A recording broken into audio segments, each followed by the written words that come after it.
What's going on, everyone? It's Mike back again, and this is sort of a match reaction, sort of an update, general Everton stuff, really. Everton have finally won a game in pre-season away at Preston. And from what we could see, it was a decent performance. It's difficult to give exacts because I reckon 40 minutes, maybe 35 minutes of the 90-minute game, if not longer, I think for some people, this stream didn't work from Everton. So for anyone that was charged $8.99 for that stream, I think it's a joke, and I think Everton should be refunding that if they haven't started to already. We're fortunate. We get it as part of the membership, so we don't have to pay it, but there's a lot of Evertonians today that paid that, and it was a waste of time. The game itself, from what I saw, was decent, competitive. Everton started to look a little bit quicker to the ball. It was almost like they had a rocket after Tuesday night's performance against Coventry. And to be honest, they absolutely should have. Pre-season or not, that performance was unacceptable against Coventry. It was slow, lethargic. They were beat everywhere. Whereas today, it was more competitive. And whether that's because Coventry are better than Preston, I don't know. I'm not going to sit here and pretend that I do or don't know. But we just looked better today. And, there was a couple of debuts. O'Brien, we'll talk about him in a moment. He debuted today. Jesper Lundstrom, he also debuted today and played quite a lot of the game. I just think we looked better. I also think Calvert-Lewin looked better. I think he looked like he was bothered, which has been seriously different to how he's looked over the last few weeks. If I'm being honest, I don't think he's looked particularly bothered at all. And I just thought it was a more solid performance. There's a couple of players I want to single out for the right things. So I think Michael Keane in pre-season's done fairly decent. I think he's done all right. And, if Everton are looking to sell him, it's not going to do him any harm. Mason Holgate, again, I think he's been okay. So, again, I think he's just keeping his value topped up, which is, these players probably will be leaving Everton. It would not surprise me if they leave Everton, and at least one of them. And, just having pre-season games, getting up to fitness with the team, it makes sense for them. But I want to talk about one midfielder today before I start anything really, getting into the goals and O'Brien and Lundstrom and Calvert-Lewin, etc. I want to talk about Tim Iroegbunam because he looks a player. He looks a serious player. And he is what we didn't have in Onana. He's composed. He's got the ability to beat a man. He can carry the ball really well. And, the passing game, I'm sure that will improve over time. And I'm not too worried about that. But today, I thought he's had a good pre-season anyway. But he looked to me like a player that is ready for the Premier League. He looked like a player that is comfortable, not scared, will put a foot in. I was really, really happy with his performance today. He's not scared about breaking the lines. He's not scared about dropping in at right back or left back to support if they've gone searching up the pitch. I'm really happy with him. And I think, bearing in mind there was this whole debate around £9 million and PSR and all this stuff, he definitely looks like he's worth £9 million. He looks a hell of a talent. And I'm really happy that he's at Everton. It's early days, of course it is, but he looks great. He looks really, really good and quite exciting. I also think that with the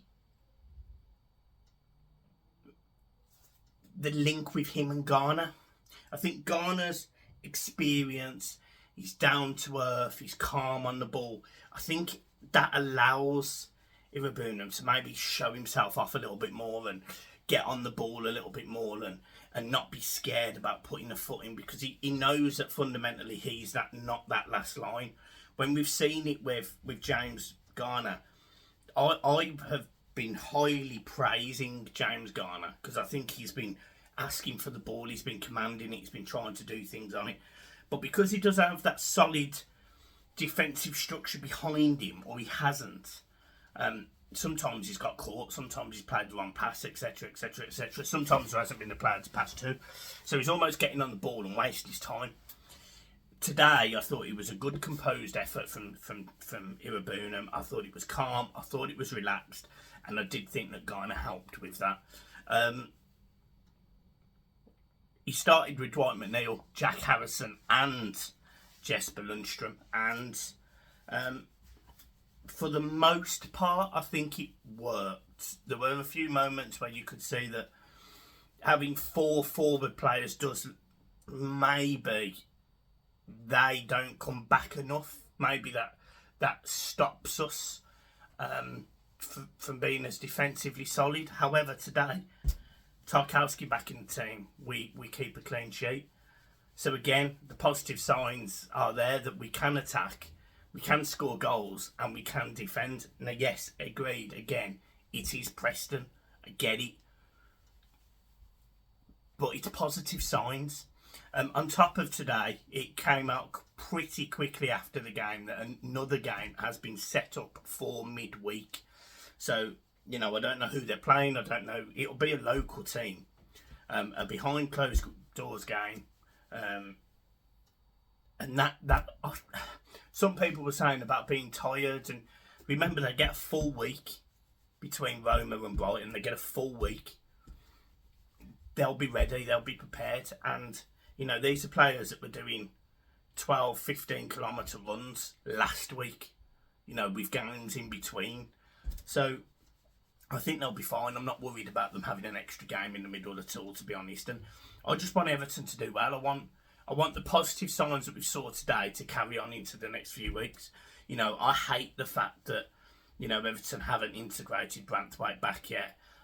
Pickford still hasn't back yet. And I understand why, and I get it, but we do need to see them sooner rather than later. Branthwaite's more of a concern for me because unless I'm missing something, I don't fully understand why he's not playing games. Bearing in mind he's back in training, so that worries me. O'Brien, let's move on to O'Brien. So he scores today. It's a lovely finish, by the way. He flicks it on, he gets it back, and he gets it on. It's essentially a half volley, but it's across the floor, and he blasts it in, and he makes it 2-0, I think it is. And was that the third? No, I think that was the second one. Yeah, it was the second one, and he makes it 2-0, and he's so composed.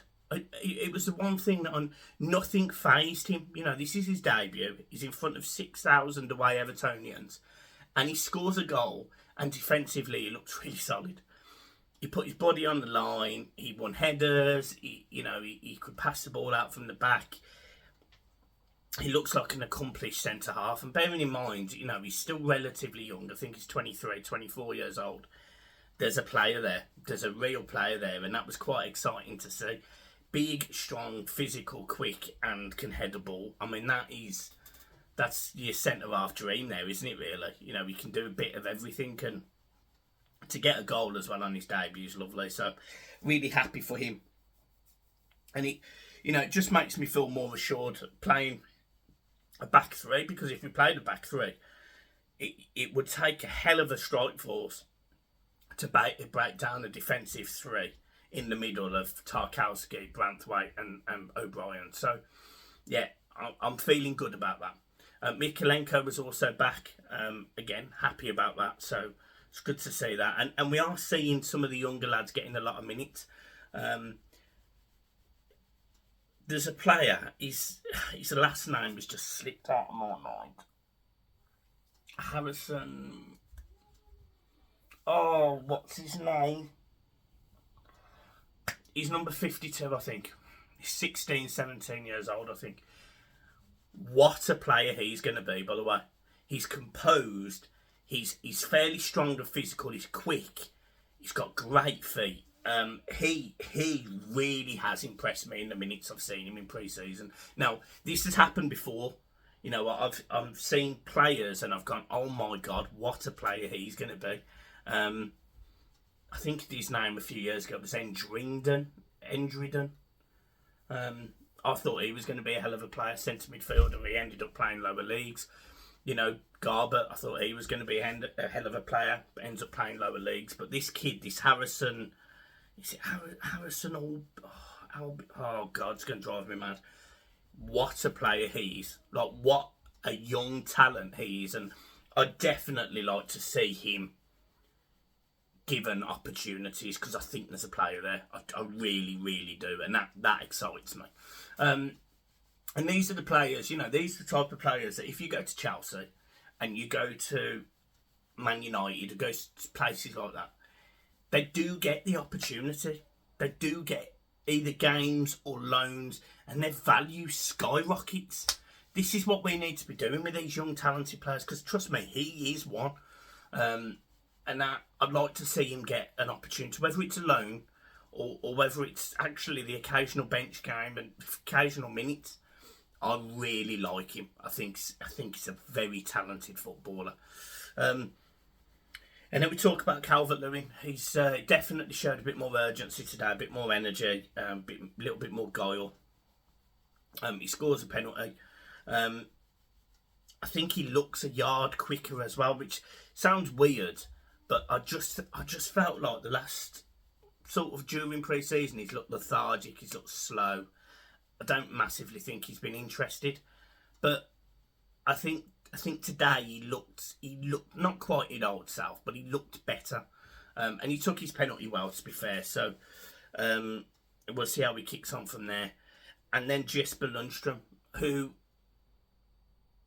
I actually text John after 20 minutes saying I'm worried the physicality may really hit him in the Premier League. And that's not me saying I think he's rubbish from the moment he kicks the ball. That's just me saying I think if he's going to adapt to the Premier League, he needs to strengthen up a little bit. He needs to build himself up. He also, though, he didn't stop. He ran his legs off. He was like Jack Harrison. He ran his legs off. He tried to get on the ball as much as he could. He scored a lovely free kick. A lovely free kick to make it 3-0. And, you know, You've got to have something about you to have the bottle.